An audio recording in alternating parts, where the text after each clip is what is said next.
5颗银耳用温开水泡发。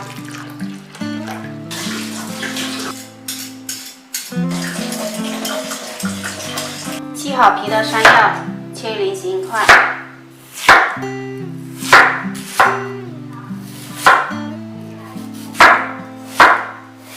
切好的山药泡清水里，放1汤匙的白醋，搅动一下，防止淮山氧化变黑。切半个青红椒，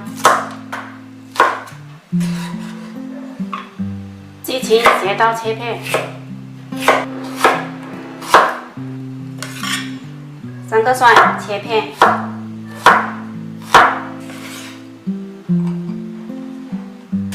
将泡好的木耳洗干净，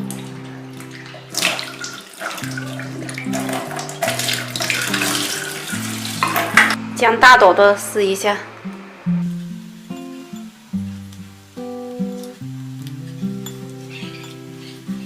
将淮山冲洗一下，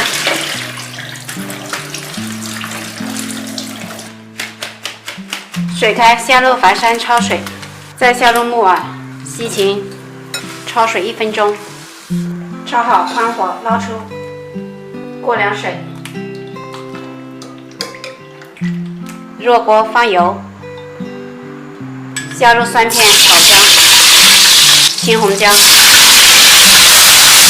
炒出香味，倒入淮山，翻炒1分钟。